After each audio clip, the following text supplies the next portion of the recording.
నమస్కారం, welcome to I dream. నేను విజిత.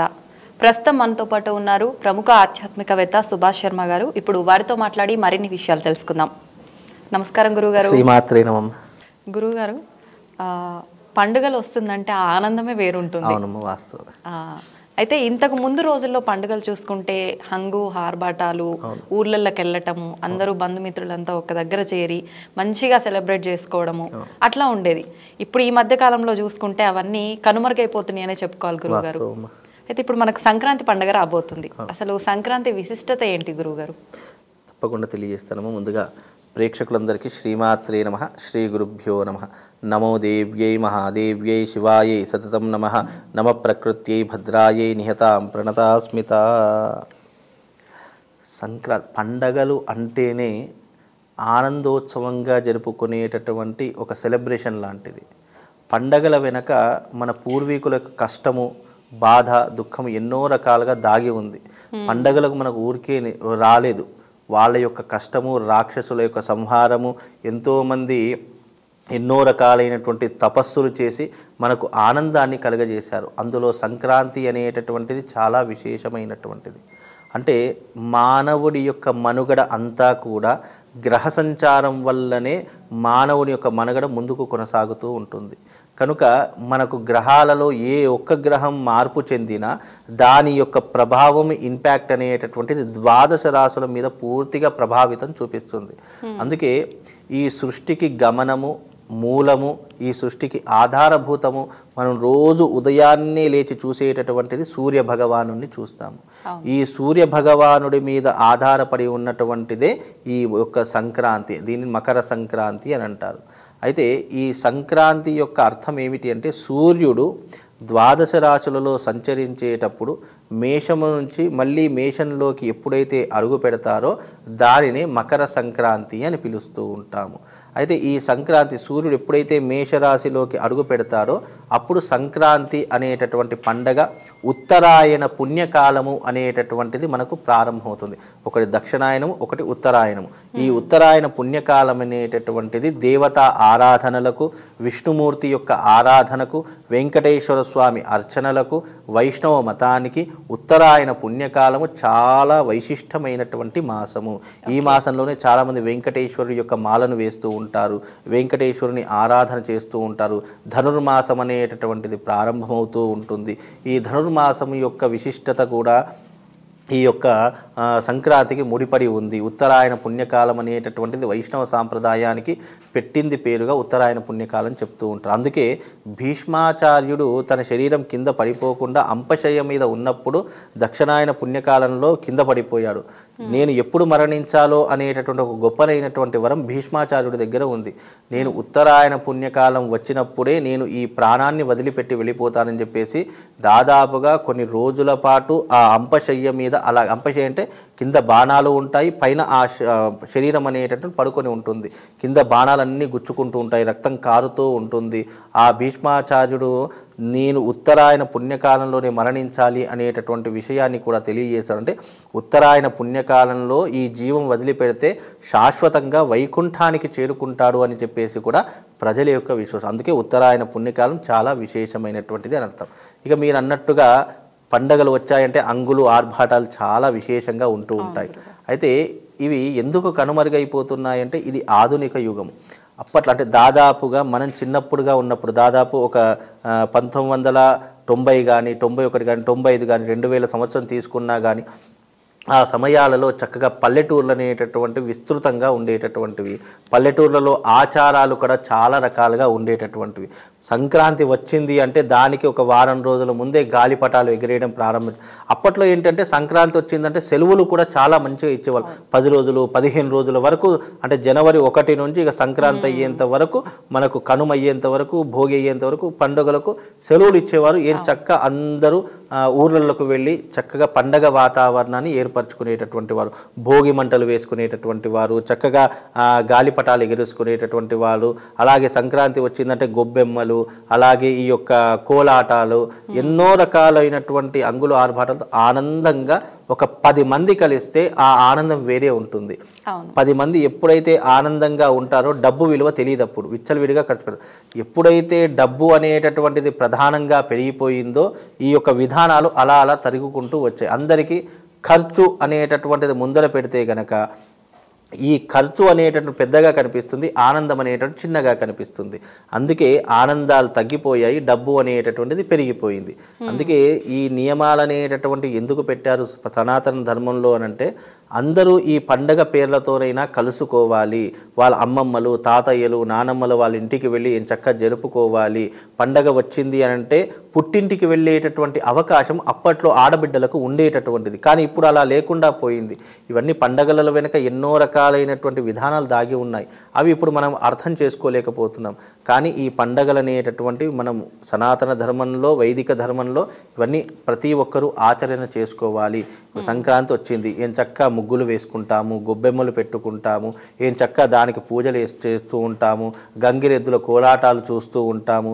ఇవన్నీ కూడా చాలా మన తెలంగాణలో తక్కువ, కానీ ఆంధ్ర సైడ్ వెళితే కోడి పందాలని చెప్పేసి, గంగిరెద్దుల కోలాటాలని చెప్పేసి, అక్కడ హరిదాసుల యొక్క కీర్తనలు అని చెప్పేసి ఎంతో వైవిష్టంగా జరుపుకుంటారు. ఇప్పుడు ఇంకోటి, మనకు సంక్రాంతి కీడు దినాలంటాం కదా, అక్కడ సంక్రాంతి రోజే పెళ్లిళ్ళు చేస్తారు. అక్కడ సంక్రాంతి రోజే పుణ్యాన్ని సంపాదించుకుంటారు. సంక్రాంతి వచ్చింది అని అంటే మనం కీడుగా అనుకుంటాము, ఆ ప్రాంతం వాళ్ళు దాన్ని ఒక సెలబ్రేషన్లా చేస్తారు. మనకు దీపావళి ఎంత పెద్ద పండుగనో సంక్రాంతి ఆంధ్ర వాళ్ళకి అంత పెద్ద పండగ. వాళ్ళకి అన్ని శుభముహూర్తాలు సంక్రాంతి రోజు నుంచే స్టార్ట్ అవుతాయి. అన్ని శుభముహూర్తాలు సంక్రాంతి నుండే చేస్తూ ఉంటారు. పెళ్ళిళ్ళు కానీ, గృహప్రవేశాలు కానీ, ఎంగేజ్మెంట్లు కానీ, ఇవన్నీ కూడా సంక్రాంతి. అంటే మనకి ఇక్కడ పుష్యమాసము అనే ఏదైతే అనుకుంటామో అక్కడ అది వాళ్ళకు శుభమాసము. అందుకే ప్రాంతీయాన్ని బట్టి, అలాగే ఊరిని బట్టి ఆచారాలు కూడా మారుతూ ఉంటాయి.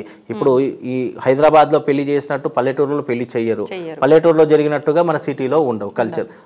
అందుకే కల్చర్ అనేటటువంటిది ఎలా ఉంటుంది అంటే ఊరును పట్టుకొని, గ్రామాన్ని పట్టుకొని, ప్రాంతీయాన్ని పట్టుకొని ఈ యొక్క విధానాలు మారుతూ ఉంటాయి. కాబట్టి ఈ సంక్రాంతి అనేటటువంటిది కూడా మనకు సోమవారం రోజు శతభిష నక్షత్రంగా యుక్తంగా వచ్చింది. కాబట్టి ఈ శతభిష నక్షత్రంలో పుట్టినటువంటి వారికి, కుంభరాశిలో పుట్టినటువంటి వారికి కొన్ని రకాలైనటువంటి ఇబ్బందులు ప్రారంభమవుతాయి. కనుక అలాంటి వారు కొన్ని నియమాలను పాటించుకొని రెమెడీస్ కనుక పరిష్కారాలు చేసుకుంటే ఆ కీడు అనేటటువంటి వాళ్ళ మీద పడకుండా వాళ్ళకు ఒక రక్షణ కవచంలా కాపాడుతూ ఉంటుందమ్మా. ఓకే, అయితే గురువు గారు సంక్రాంతి అనగానే భోగి, మకర సంక్రాంతి, కనుమ. అసలు భోగి రోజు మనం ఏ రకమైన పనులు చేయాల్సి ఉంటుంది గురువుగారు ప్రత్యేకించి? భోగి అంటేనే భోగభాగ్యాలను ప్రసాదించేటటువంటిది. మన ఇంట్లో ఉన్నటువంటి పాత కర్రలన్నీ కూడా తీసేసేసి ఆ రోజున భోగి మంటలలో పాడేస్తూ ఉంటాము. అలాగే ఆ రోజున చేసేటటువంటి భోగి వచ్చింది అంటే, మా పాత రోజుల్లో ఏం చేసామంటే, అప్పట్లో ఆచారాలు ఎలా ఉండేవి అంటే, చిన్నపిల్లలు అంటే దాదాపు ఒక 10-15 సంవత్సరాల లోపల పిల్లల్ని ఏం చేసేవారంటే చాప వేసి దాని మీద కూర్చోబెట్టి చక్కగా మానకలు ఉండేటటువంటివి. అప్పుడు మానక అంటాము, ఇప్పుడు ఏమంటారో తెలియదు కానీ మానక అంటాము. అంటే ఈ వడ్లు కొలుస్తారు కదా, 5 కిలోల మానక, 2 కిలోల మానక, ఇప్పుడు ఈ వరి పేలాలు కొలిసి ఇస్తారు మనకు, ఆ చిన్న చిన్న డబ్బాలు ఉంటాయి. అలాంటి మానుకలు తీసుకొని ఒక దాంట్లో రేగిపళ్ళు, ఒక దాంట్లో చెరుకు గడలు, ఒక దాంట్లో జామకాయలు, ఇంకో దాంట్లో జీడి గింజలు, ఇవన్నీ వేసి జీడి పండ్లు ఇవన్నీ వేసి పిల్లల తల మీద నుంచి పోసుకునేటటువంటి వారు. కింద పడ్డవన్నీ మీవేరా, దీంట్లో ఉన్నవి మావి అనేటటువంటి వాళ్ళు. అంటే అలా భోగభాగ్యాలను ప్రసాదించేటటువంటి భోగిని చక్కగా ఆనందంగా జరుపుకునేటటువంటి వారు. మావి ఇప్పుడు కనుమరుగైపోయి, ఇప్పుడు చూద్దామన్నా కనిపించడం లేదు. కానీ భోగి అంటే ఇలా జరుపుకోవాలి. చక్కగా కొత్త బట్టలు వేసుకోవాలి, చక్కగా అంటే భోగి అంటేనే భోగభాగ్యాలను ప్రసాదించేటటువంటిది అని అర్థము. చిన్నపిల్లలకు అలా పోయడం వల్ల ఎక్కడైతే చిన్నపిల్లల యొక్క నవ్వులు విరాజిల్లుతాయో, ఎక్కడైతే చిన్నపిల్లలు ఆనందంగా ఉంటారో ఆ ఇంట్లో లక్ష్మీదేవి తిష్టవేసి కూర్చుంటుంది. ఆ ఇంట్లో ఎప్పుడు ఆనందము, సంతోషము, అదృష్టము, యోగము ఎప్పుడూ కూడా ఆ ఇంట్లో ఉంటాయి అని చెప్పేసి మనం భోగి భాగ్యాలను సంప్రాప్తి చేసుకోవాలని మన తలపై నుంచి ఈ యొక్క అన్ని పదార్థాలను పోసేటటువంటి వారు.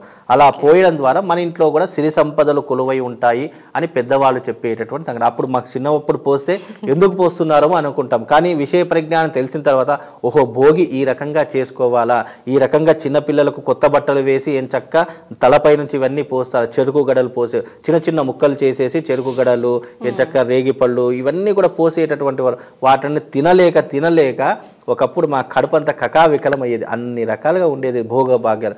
అదే రకంగా భోగి మంటలు వేసుకుంటాము. ఆ భోగి మంటలలో ఇంకోటి ఏంటంటే, భోగి మంటలు అనేటటువంటివి మన ఇంట్లో ఉన్నటువంటి పాతవి ఏవైతే కర్రలు ఉన్నాయో, ఏవైతే పనికి రానిటువంటి వస్తువులు ఉన్నాయో ఆ రోజున ఆ భోగి మంటలలో వేసేస్తారు అని చెప్పేసి కూడా చిన్న ప్రచారంలో ఉంది. అది ఒక అందుకు కూడా ఈ వేసవి నుంచి, ఈ చలికాలం ఏదైతే ఉందో దాని నుంచి రక్షణ కోసం కూడా ఈ భోగి మంటలు అనేటువంటి, అంటే జనవరి వచ్చిందంటే చాలా విపరీతమైనటువంటి చలి ఎక్కువగా ఉంటుంది. కాబట్టి ఆ పాత రోజులు ఏం చేసామంటే, ఇంట్లో ఉన్నటువంటి కర్రలు కానివ్వండి, ఏవైతే ఈ బుట్టలు కానివ్వండి, ఏవైతే పనికిరానటువంటి వస్తువులు ఉంటాయో అవన్నీ కూడా మంటలలో వేసి దాచుకునేటటువంటి వారు. ఓకే, ఈ రకంగా ఈ భోగి మంటలు అనేటటువంటి వేసేటటువంటి వారు. అందుకే ఈ భోగి, సంక్రాంతి, కనుమ ఇవన్నీ కూడా సనాతన ధర్మంలో ఆచరించేటటువంటి పద్ధతులు. దీని ద్వారా సమాజంలో ఎంతోమందికి ఉపాధి దొరుకుతుంది, ఎంతోమంది దీని ద్వారా బ్రతికేటటువంటి వ్యక్తులు కూడా ఉన్నారు. దీని వెనక మన సనాతన ధర్మము ఒక్కటి బ్రతికితే పాలవాడు, పూలవాడు, పెరుగమ్ముకునేటటువంటి వాడు, ఇలా ప్రతి ఒక్క ఆకులు అలమలు అమ్ముకునేటటువంటి వాడు కూడా దీని మీదనే ఆధారపడుతూ ఉంటారు. కాబట్టి ప్రతి ఒక్కరికి ఉపాధి అనేటటువంటిది కూడా లభిస్తుంటుంది. పల్లెటూర్లలో ఇవన్నీ ఆచారాలు, కట్టుబాట్లు చాలా విపరీతంగా ఉండేవి. ఇప్పుడు కాలం మారుతున్న కొద్దీ ఆచారాలు కనుమరుగైపోయాయి, సాంప్రదాయాలు కనుమరుగైపోయాయి. ఒకవేళ అవి చేద్దామనుకున్నా ఇప్పుడున్నటువంటి పిల్లలకు నామోషిగా అనిపించేటటువంటి స్థితులు ఏర్పడుతున్నాయి. కాబట్టి ఇవి ఒక అందుకు బాధపడాల్సిన విషయమే, కానీ ఒకందుకు కూడా ఇవన్నీ కనుమరుగైపోతున్నాయి, ఇవన్నీ కనిపించడం లేదే అని చెప్పేసి కొన్ని రకాలుగా ఇబ్బంది అనిపించినప్పటికీ ఇవి ఆచరించవలసినటువంటి అంశాలమ్మ. ఇది ఈ రకంగా పండగ వాతావరణం చేసుకుంటే అందరూ సంతోషంగా ఉంటారు. ఓకే, అయితే గురుగారు మరి భోగి గురించి తెలుసుకున్నాం కదా, మకర సంక్రాంతి రోజు ప్రత్యేకించి ఎటువంటి కార్యక్రమాలు చేయాల్సి ఉంటుంది గురుగారు? మకర సంక్రాంతి రోజున మకర అనేటటువంటిది ఎందుకు వచ్చింది అంటే, మామూలు సంక్రాంతి అంటాము, దీనికి మకర ఎందుకు జోడించారంటే మకర రాశికి అధిపతి శని భగవానుడు కాబట్టి, అలాగే సూర్యుడి యొక్క కుమారుడు కాబట్టి, శని నుంచి ఎవరైతే ఇబ్బందులు పడుతున్నారో, ఏళ్ళనాటి శని ప్రభావం వల్ల ఎవరైతే బాధపడుతున్నారో అలాంటి వారు ఎవరైతే ఉన్నారో ఈ మకర సంక్రాంతి రోజున, అంటే దీనికి చిన్న కథ కూడా ఉంది, 2 విషయాల్లో చెప్పేస్తాను. సూర్యుడు తన కొడుకు దగ్గరికి వచ్చినప్పుడు తన ఇంట్లో ఉన్నటువంటి ఇష్టమైనటువంటివి, అంటే తనకి ఇష్టమైనటువంటి నువ్వులతో చేసినటువంటి పదార్థాలను సూర్యుడికి పెట్టాడట. అప్పుడు సూర్యుడు శని భగవానుడికి వరం ఇస్తాడట, నాకు ఇష్టమైనటువంటి పదార్థాలన్నీ కూడా పెట్టావు కాబట్టి ఎవరైతే ఈ సంక్రాంతి రోజున నీకు ఇష్టమైనటువంటి నువ్వులను, బెల్లమును ఎవరైతే దానంగా ఇస్తారో, ఎవరైతే ప్రసాద రూపకంగా ఇస్తారో వాళ్లకు నీ నుంచి వచ్చేటటువంటి ఇబ్బందులు, కష్టాలు ఏవైతే ఉన్నాయో అవి కొంతవరకు తగ్గిస్తాను అని చెప్పేసి సూర్యుడు శని భగవానికి మాటిచ్చాడు. అందుకే సూర్యుడి ఉత్తరాయణ పుణ్యకాలంలో సూర్యుడి యొక్క తాపం విపరీతంగా పెరిగిపోతుంది. ఎందుకంటే సమ్మర్ అయిపోయిందంటే మనకి ఎండాకాలం వచ్చేస్తుంది, ఈ చలికాలం అయిపోయింది ఎండాకాలం వచ్చేస్తుంది. అంటే సూర్యుడి యొక్క తాపం విపరీతంగా పెరిగిపోయేసరికి శని భగవానుడి నుంచి వచ్చేటటువంటి ఏవైతే కాస్మిక్ ఎనర్జీ ఉంటుందో అది తగ్గుముఖం పట్టేసి దాని ద్వారా శని భగవానుడి ద్వారా ఎవరైతే ఇబ్బందులు పడుతున్నారో అవి కొన్ని రకాలుగా తగ్గుముఖం పడతాయి. అందుకే దీని ద్వారా వచ్చేటటువంటి విధానాలు మకర సంక్రాంతి రోజున నువ్వులు, బెల్లము, అలాగే నువ్వులతో చేసినటువంటి పదార్థాలను, పిండి పదార్థాలను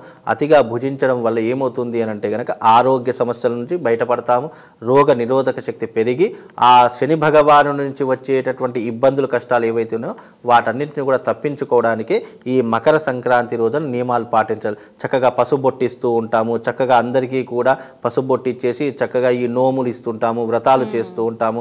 ముఖ్యంగా సంక్రాంతి రోజున చాలామంది కళ్యాణాన్ని చేస్తూ ఉంటారు. వెంకటేశ్వర స్వామి కళ్యాణం, శ్రీనివాస కళ్యాణం అని చెప్పేసి, శివపార్వతుల కళ్యాణం అని చెప్పేసి ఇలా ఎన్నో రకాలైనటువంటి విధి విధానాలతో ఆచరించేటటువంటిదే మకర సంక్రాంతి. అంటే నోములకు కూడా పూజ చేస్తారు. ఆ రోజున ఎవరికైతే స్త్రీలకు నోములు ఇస్తూ ఉంటాం కదా వాటన్నిటినీ కూడా పూజ చేసి కళ్యాణం దగ్గర పెట్టేసి ఆ యొక్క నోముల్ని ఇవ్వడం ద్వారా సౌభాగ్యం కలుగుతుంది, ఆడవాళ్లకు సిరి సంపదలతో పాటు అష్టైశ్వర్యాలు కూడా కలుగుతాయని చెప్పేసి మకర సంక్రాంతిని ఈ రకంగా చేసుకోవాలమ్మా. ఓకే గురుగారు, కనుమ విశిష్టత గురించి తెలియజేయండి గురుగారు. కనుమ అంటే ఏం లేదమ్మా, మనం చేసేటటువంటి కూరగాయలు ఏవైతే ఉన్నాయో వాటిని మనం భోజనంగా చేసుకుంటూ ఉంటాము.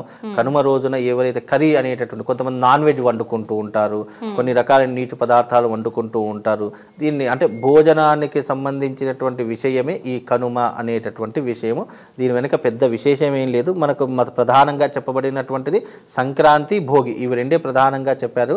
ఈ కనుమ అనేటటువంటిది వాళ్ళు తినేటటువంటి రకమైనటువంటి పదార్థాలను వండుకొని మనమైతే మనం ఏం చక్క బ్రాహ్మణులు వేరే వాళ్ళైతే అప్పాలు కానీ మురుకులు కానీ చెకోడీలు కానీ నువ్వులతో చేసినటువంటి ఇవి తింటారు. కానీ కనుమ రోజు ఎవరైతే ఈ నీచు పదార్థం తింటారో వారు ఆ రోజున ఈ రకమైనటువంటి పదార్థాలను వండుకొని ఆ రోజున భుజిస్తారు. దానిని కర్రీ అని అంటూ ఉంటామమ్మా. ఓకే గురువుగారు, పశువులకి పూజ కూడా చేస్తుంటారు కదా, ఈ 3 రోజుల్లో ఏ రోజు చేసుకుంటారు గురువుగారు ఎక్కువగా?